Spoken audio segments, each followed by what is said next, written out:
Taigi, sveiki mėlyjei atvykę į Huakačiną, nedidelį oazės miestelį dykumoje. Šis miestas nuo Limos yra nutolęs per 4 valandas, taigi dauguma keliautojų, kurie neturi daug laiko, tiesiog pasirenka jį aplankyti per dienos turą. Man asmeniškai vienos dienos čia tikrai nebūtų užtekę, nes Huakačinos miestas savyje turi kažką tokio magiško ir užbūrančio, kas priverčia pasilikti čia ilgiau, taigi aš pasilikau čia 3 naktis. Tačiau jei jūs neturite tiek daug laiko, parodysiu jums pagrindinę priežastį, kodėl čia verta užsukti bent tai vienai dieneliai. Čia rasite vienas didžiausių smėlio kopų visoje Pietų Amerikoje. Taigi visos pagrindinės pramogos yra susijusios būtent su dykuma ir šiomis smėlio kopomis. Be abejonės daugiausiai adrenalino sukelianti veikla yra pasivažinėjimas dykumų bagiais. Tai tokie specialūs atviri visureigiai skirti beprotiškai smagiems pasivažinėjimams per smėlio kopas. Kaip mums pasakė ir prieš pat važiavimą, linksmumas ir baisumas priklauso nuo to, ant kiek išprotėjęs bus mūsų vairuotojas.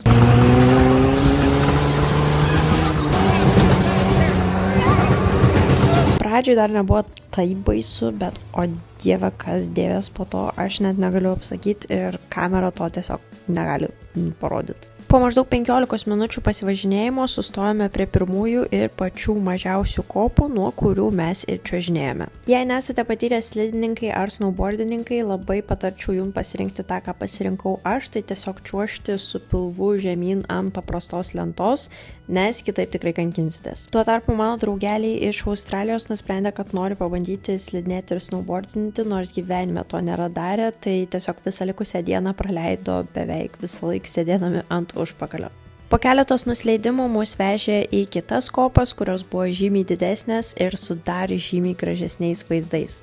Nors pirmieji nusileidimai buvo tikrai gan baisokiai, vėliau tiesiog suvokiu, kaip kūno poziciją gali valdyti greitį ir kaip kojomis daryti posūkius. Na, man net nebuvo būtina nusileidinėti nuo tų kopų, nes aš bent keletą akimirkų buvau ant tiek priblokšta vaizdų, kad bandžiau pagauti save tame momente ir užfiksuoti viską ir tiesiog viską sugerti į save, kad tai būtinai išliktų mano atmintyje. Svarbus pastebėjimas, nieko neužsakinėkite iš anksto, nes tokiu būdu permokėsite bent dvigubai.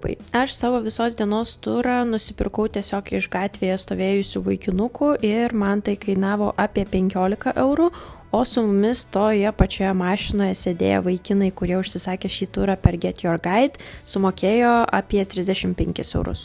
Šitą kelionę supratau, kad nėra, kad bijočiau labai daug dalykų, bet jau seniai bijau greito vairavimo. Tai nežinau, ar man šitą pamoga labai patinka, šiaip smagu, bet prieš didelius kalnus aš visą laiką užsimerkiu. Tai po visų slidinėjimų ir ekstremalių pasivažinėjimų mūsų laukia labai ramus saulės palydėjimas vidury dykumos, na ir žinoma kelionė atgal.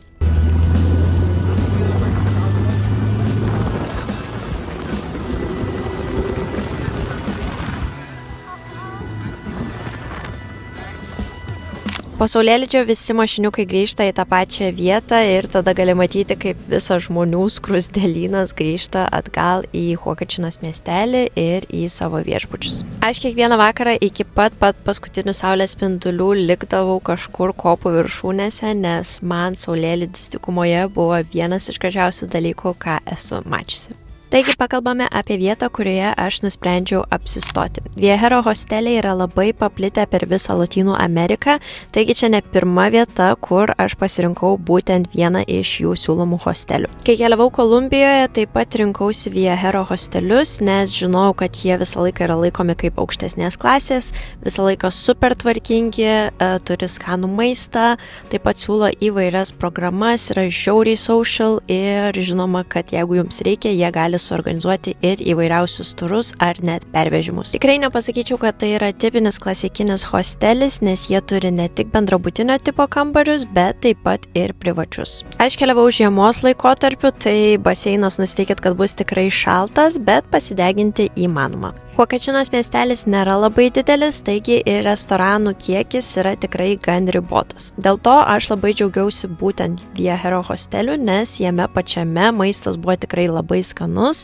ir man nereikėjo kažkur toli eiti ir ieškoti, kur skaniai pavalgyti. Tik trumpas priminimas, kad jeigu jūs domina kelionė Peru, tai esu jums paruošusi skaitmeninio savarankiško keliavimo gidą, kuris padės jums susiplanuoti šią kelionę lengviau. Ten rasite informaciją apie pagrindinius 10 Peru miestų miestų ir apie tai, kaip keliauti tarp jų. Taip pat viešbučių rekomendacijas, turų rekomendacijas, visą reikiamą informaciją apie kelionę į Machu Picchu, taip pat preliminarų 2 savaičių planą, naudingas nuorodas ir dar daugiau. Taigi, jeigu jūs domina savarankiško keliavimo gidas, paliksiu jums nuorodą į jį video aprašyme. Na, o dabar pakalbame apie Huakačinos miestelį. Kaip galite matyti, jis yra tikrai labai nedidelis, nesu tikra, bet manau, kad jį galima apeiti maždaug apie 7 minutės. Kaip ir minėjau, pabuvimą Huakačinoje galima sutalpinti į 1 dieną, tačiau man atvykus čia po Limos ir pajutus visą šią ramybę ir jaukumą, aš tikrai norėjau čia pasilikti bent keliom naktim. Kažkokių didesnių ar įdomesnių veiklų čia nerasite, tačiau šitas miestas ir nėra apie veiklas, jis yra labiau apie ramybę. Jei jau išbandėte adrenalino pilną pasivažinėjimą dykumų bagiais, dabar pats laikas tiesiog ramiai pasivaikščioti po miestelį,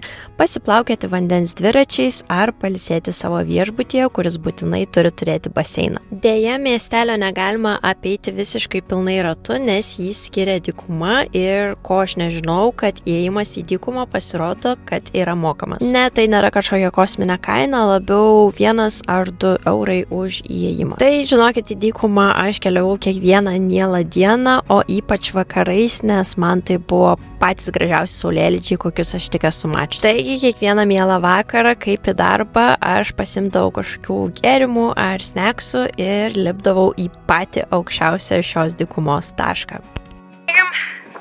Haikas vėlgi nėra pats lengviausias, nes smėlis ir vėl yra pakankamai aukštai, bet grožis, wow, visiškai wow.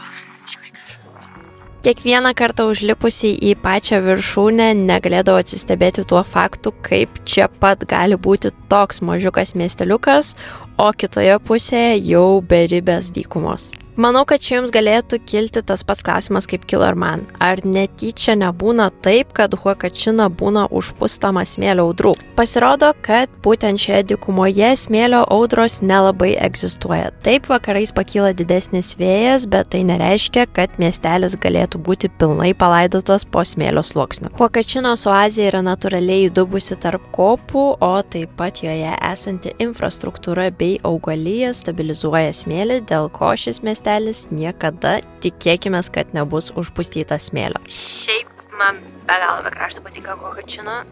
Visų pirma, nes kad tai yra saugus miestas.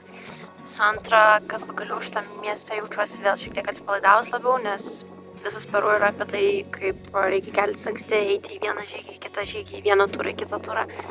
O čia tas laikas atrodo, kad eina lėčiau ir viskas yra ramiau. Tai va, tokia ramia gaida ir užbaigiu savo video iš Huakačinos miestelio, o jau artimiausiu metu galite tikėtis iš manęs video apie kelionę į Machu Picchu.